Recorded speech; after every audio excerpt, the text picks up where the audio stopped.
羅素高爾主演嘅史詩電影《帝國驕雄》，令到大家知道角鬥士喺競技場上面嘅命運，完全係由一個手勢決定。手指公向上佢就得救，手指公向下佢就被處死。呢個喺歷史上可能唔係完全準確，但係想象下競技場上嘅一個時刻，一個角鬥士明顯輸咗比賽，全場靜晒，所有人嘅目光都望住準備宣判嘅羅馬皇帝。呢個就係上一集羅馬書完結時候嘅情景。保羅將信奉異教神嘅外邦人、虔誠嘅猶太人，你同我帶到終極嘅君王同審判者面前，冇任何辯護，只係等緊判決。呢個係壞消息。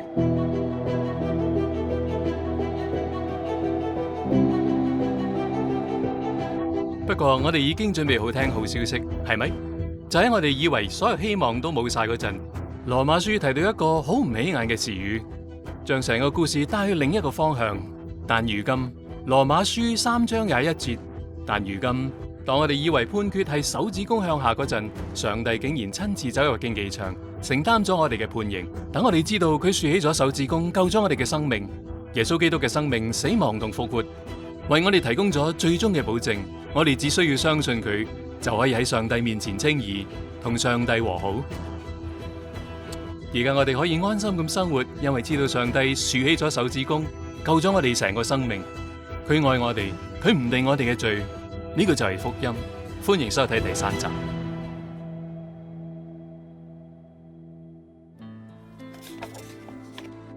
耶穌基督的僕人保羅，奉召為使徒，特派傳上帝的福音。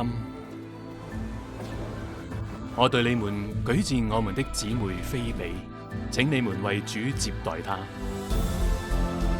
我寫信給你們在羅馬為上帝所愛，奉召作聖徒的眾人，願恩惠平安從我們的父上帝並主耶穌基督歸於你們。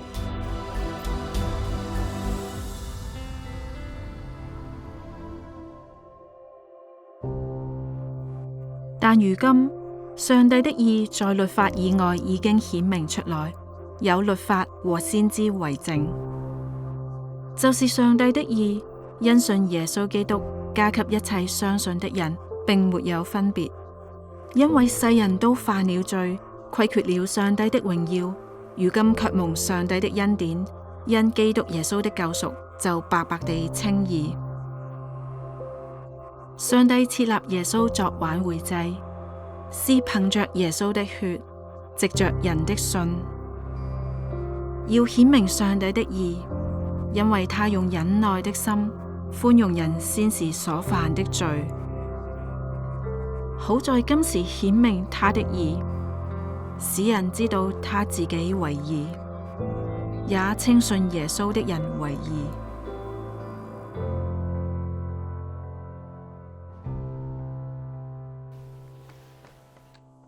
喺羅馬書嘅第一部分，保羅鋪設咗罪作為黑暗嘅背景，而家佢準備展示救恩嘅鑽石。喺呢一部分，我哋會探討羅馬書第3章，睇下基督喺十字架上為我哋成就咗咩？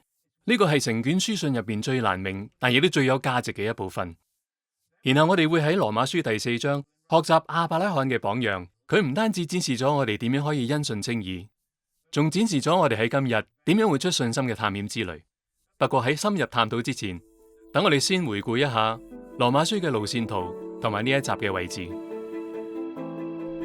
上一集羅馬書帶我哋向下行，思考人類深陷罪嘅深淵嘅處境，而呢一集福音會帶我哋向上，去經歷救恩嘅奇妙。福音嘅核心有一個好深奧嘅問題：公義嘅上帝點能夠稱罪人為義人呢？聖潔嘅上帝點解會接納好似你同我咁樣嘅人？呢個問題係聖經嘅核心，但喺我哋嘅文化背景下，係咪仍然有意義呢？我好多朋友好似都唔關心係咪同上帝和好，佢哋更關心嘅係有冇想睇嘅體育比賽。可能50年前啲人比較關心罪責同審判，但係今日情況好似已經改變咗。咁羅馬書係咪喺度回答緊我哋已經唔再關心嘅問題呢？都有可能，但係記住，話題唔熱門，並唔代表問題唔存在。正如任何一位醫生都會話你知，人可能患咗某種嚴重嘅病，但係喺一段時間入邊，佢竟然完全唔知。呢集嘅關鍵經文係羅馬書3章24節，建基喺上一集嘅關鍵經文上面，將兩節經文擺埋一齊，就係羅馬書前4章嘅總結。羅馬書3章23節，猶太人和外邦人並沒有分別，因為世人都犯了罪，虧缺了上帝的榮耀，如今卻蒙上帝的恩典白白地稱義。福音嘅核心係恩典，係我哋白白得救嘅好消息。我哋唔再被定罪，反而喺上帝面前稱義。恩典意味住上帝以恩惠同慈愛待我哋，佢向我哋豎起手指公，雖然我哋唔配。我哋有個簡單嘅方法可以記住恩典嘅意思，恩典就係上帝嘅豐富，以基督為代價。只有基督信仰將救恩完全當做禮物，對於嗰啲知道自己道德敗壞嘅人嚟講，呢個係好消息。保羅講明呢一點之後，再用咗3個比喻去解釋救恩令人震驚嘅本質。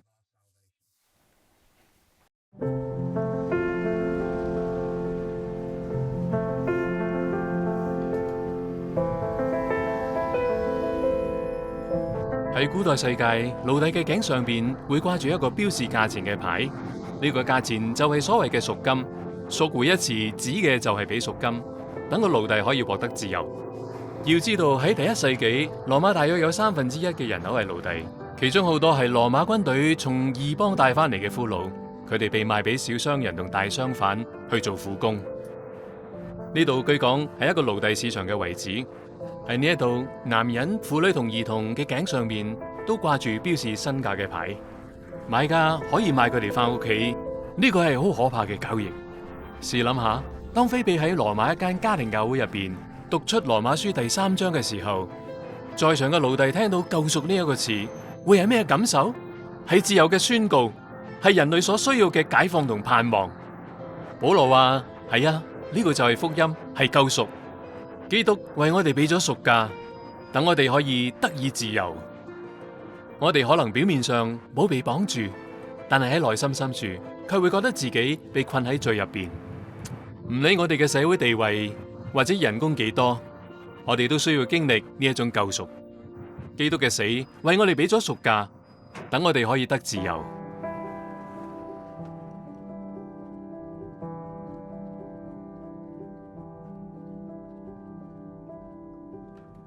猶太聖殿嘅背景解釋咗保羅跟住喺第25節所講嘅話，耶穌嘅死提供咗挽回祭。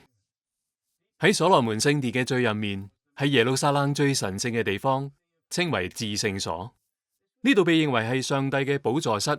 至聖所裏邊擺放咗約櫃，一個長方形嘅大櫃，入面放住刻有十誡嘅石板。約櫃上邊冚住一個蓋，叫做 Hilasterion 或者施恩座。喺呢一段經文入邊，保羅就係用呢一個詞嚟指基督嘅代贖。喺贖罪日獻祭嘅時候，動物嘅血會被帶入至聖所，灑喺呢一個神聖嘅蓋上邊，灑喺施恩座上面。關於嗰啲獻祭禮儀嘅細節，可以睇下利未記第16章。但係保羅有意將耶穌嘅死同舊約呢個獻祭傳統聯繫起嚟。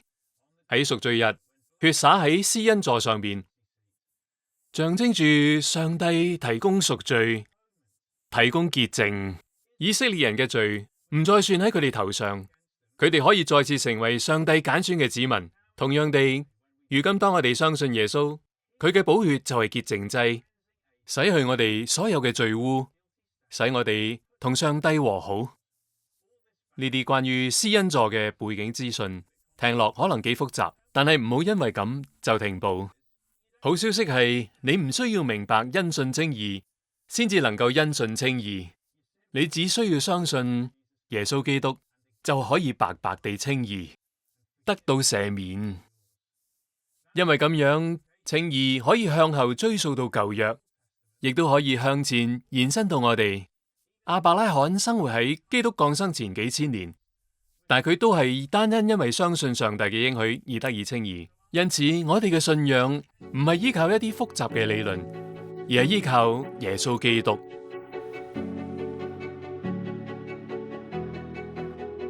最後，保羅用咗一個法律上嘅比喻，以便更準確咁解釋因信稱義。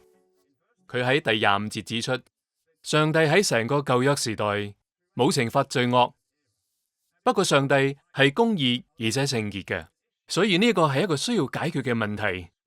佢唔可以將罪冚住，扮冇事。啱啱相反，上帝嘅愛同公義必須要得到調和。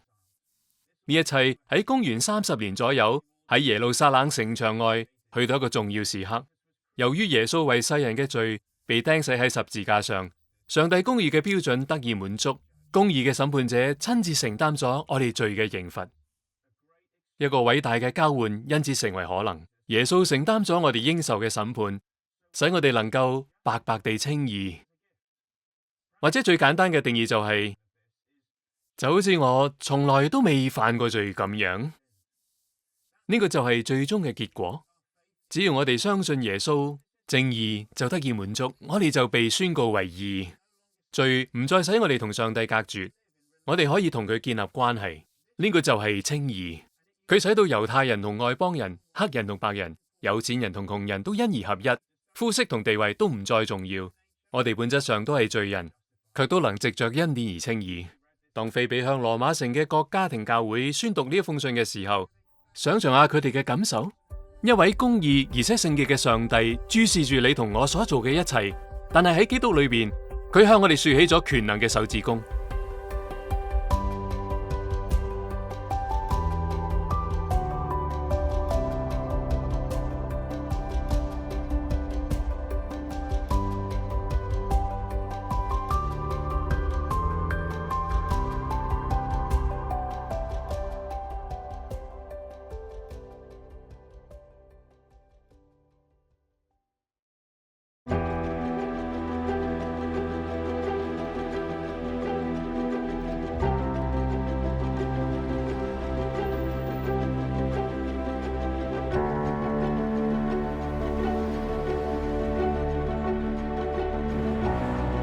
你知道嗎？因信稱義只係一個起點，佢等我哋同上帝同佢嘅子民建立良好嘅關係，同埋邀請我哋踏上信仰嘅探險旅程。想象一下，稱義就好似呢條橋，佢帶我哋去另一邊，開始真正嘅探險。我哋原本面對上帝嘅審判，但係我哋跨越咗，被迎接進入佢嘅家。喺羅馬書第4章，保羅以亞伯拉罕呢一個人物做例子，講明咗呢個道理。亞伯拉罕唔係普通嘅聖經人物，佢單單憑住信心就成為以色列民族嘅祖先。佢相信上帝嘅應許，上帝就稱佢為義，接納佢進入上帝嘅家，跟住佢開始咗信心嘅探險旅程。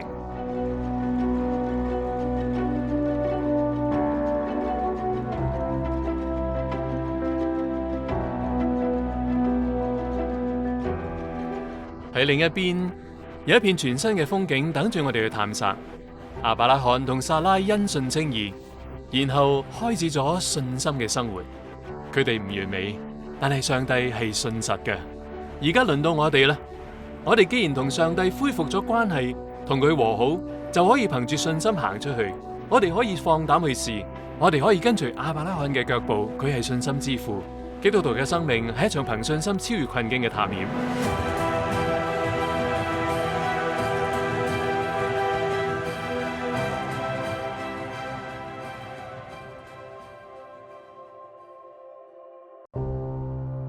他在無可指望的時候，因信仍有指望，就得以作多國的父。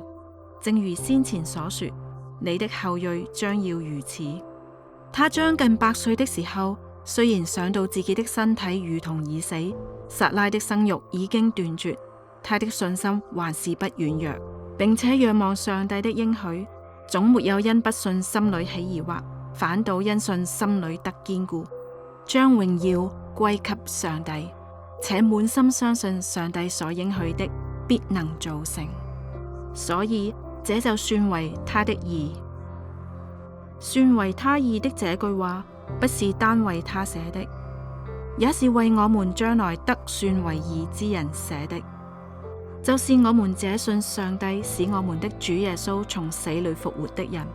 耶穌被交給人，是為我們的過犯；復活是為叫我們稱義。為咗理解羅馬書第4章，我哋回顧一下亞伯拉罕嘅故事。喺創世記第12章，上帝呼召亞伯拉罕嘅時候，佢仲生活喺美索不達米亞，即係今日嘅伊拉克。嗰時佢仲拜緊假神，雖然佢年紀老邁，已經75歲，妻子撒拉又唔能夠生育，上帝仲俾咗一啲好大嘅應許佢哋。但係為咗承受呢一啲應許，亞伯拉罕同撒拉必須要相信上帝，憑住信心行出去。佢哋搬到去迦南，後嚟叫做應許之地，以色列國就喺嗰度誕生。亞伯拉罕嘅故事揭示咗上帝最初嘅救贖模式。亞伯拉罕仲迷失喺罪中嘅時候，上帝救贖佢，賜俾佢新生命。亞伯拉罕只需要相信就可以領受呢一切。佢嗰時仲未受割禮，亦都冇遵守摩西嘅律法。不過呢啲都係後來先有嘅。亞伯拉罕單單因為相信上帝嘅應許，就被稱為義人。因此，因信稱義嘅教義好早就已經有，呢個就係保羅嘅觀點。無論係對猶太人定係外邦人，呢個都係同上帝和好嘅唯一途徑。喺羅馬書第4章，保羅邀請我哋追隨信心之父亞伯拉罕嘅腳蹤。對於我哋嘅羅馬書之旅，係一個幾美妙嘅比喻。喺經歷咗羅馬書1到3章嘅挑戰之後，我哋突然發現一啲古人嘅腳印，為我哋指明咗向前行嘅方向。咁追隨先祖亞伯拉罕嘅腳步，喺今日意味住啲乜嘢呢？喺羅馬書第4章，保羅列出咗我哋跟從古道嘅幾種方法。首先，既然得救靠嘅係信心，唔係行為，咁我哋就應該感恩而唔係自誇。保羅係咁樣講嘅：倘若亞伯拉罕是因行為稱義，就有可誇的；只是在上帝面前並無可誇。做工的得工價，不算恩典，乃是該得的。唯有不做工的，只信稱罪人為義的上帝，他的信就算為義。重點係稱義係恩典，唔係工價。一個寶貴嘅義嘅身份已經白白歸入我哋嘅賬上，代價卻由其他人承擔，就係基督。如果你收到一份貴重嘅禮物，但係就吹噓自己買得起，咁就太唔似樣啦。我哋對救恩嘅唯一貢獻就係罪。而基督喺十字架上俾清咗所有賬單，呢樣嘢應該令我哋深深感恩。唔理生活幾艱難，或者我侍奉咗上帝幾耐，呢啲都唔重要。救恩係一份免費嘅禮物，我哋唔係賺得救恩，亦都唔需要償還。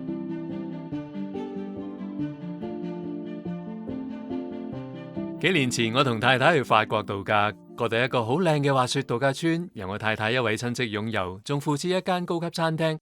逗留期間，親戚一定要我哋去嗰度食飯。我本來好期待，直到我睇見張餐牌，晚餐係標準7道菜，但係標價好昂貴。雖然食物好好味，但係成餐飯我哋只能慳住使。例如我哋淨係要杯水，而唔要餐酒。食完飯之後，我起身埋單，但個侍應就話唔使啊，先生，老闆已經俾咗錢啦。我感到無法形容嘅輕鬆，甚至想重新點個餐，嚟多份牛扒同餐酒。嗰位侍應講出咗福音嘅核心：老闆已經俾咗錢，創造主透過基督嘅寶血救贖咗我哋，使我哋白白地稱義。所以保羅喺3章27節話：邊度可以誇口呢？我哋都係喺同一個源頭飲水，我哋都係喺同一道門前乞食。拋開自誇、自戀同驕傲啦，唔理我遇到啲咩，係加人工定係面對裁員，檢查結果係良性定係惡性，係墮入愛河定係孤單一個人，我都遠遠比我應得嘅仲要好。如果我忽視咗呢一點，就會變得痛苦。如果我哋對上帝嘅奇妙恩典心懷讚嘆，生活就會豐富得多。所有嘢都係恩賜。追隨信心之父亞伯拉罕嘅腳蹤，仲有另一種方式，就係勇於探險，而唔係膽怯畏懼。因信稱義唔單止係信條入邊嘅一句話，亦唔係一個打剔嘅選項。亞伯拉罕同撒拉所踏上嘅係充滿冒險嘅生活。要知道，佢哋為咗一個應許，舉家橫跨咗半個中東。呢個就係信心。唔理周圍嘅環境點樣，我哋都仍然信靠上帝。佢哋仲未有孩子嘅時候，亞伯拉罕要面對咁樣嘅一個事實，就好似保羅所講嘅，身體如同已死。所以信心並唔係躲避事實，我哋可以仔細睇清楚現實同面前嘅障礙。但我哋最終嘅信心係喺上帝身上，就好似保羅後面所講，亞伯拉罕滿心相信上帝所應許的必能作成。我諗緊，根據上帝嘅應許嚟睇問題，對於你嚟講意味住啲咩？我哋傾向避開風險，過住謹慎畏懼嘅生活，好似務實嘅無神論者咁。我哋相信上帝嘅存在，但係實際上就將所有嘢控制喺自己手中。上帝嘅奇妙恩典使我哋脫離咗呢一種狹隘嘅憂心忡忡嘅生活。既然已經因信稱義，我哋就有咗安全感，可以憑信心踏出去。好似保羅喺羅馬書入邊總結嘅，耶穌被交給人，是為我們的過犯復活，是為叫我們稱義。換句話講，上帝係咁信實，佢寧願交出自己嘅兒子，都唔違背佢嘅應許。因此，我哋對將來嘅信心係植根喺上帝一直以嚟嘅信實。我諗上帝正在呼召你進入乜嘢嘅探險旅程？可能係承擔一項新嘅事工，可能係開拓新嘅宣教項目，或者同其他人分享信仰。既然我哋已經因信稱義，就等我哋跟隨信心之父嘅腳步，憑住信心行出去啦。畢竟有信實嘅上帝為我哋生活作擔保，我哋仲有咩可以失去？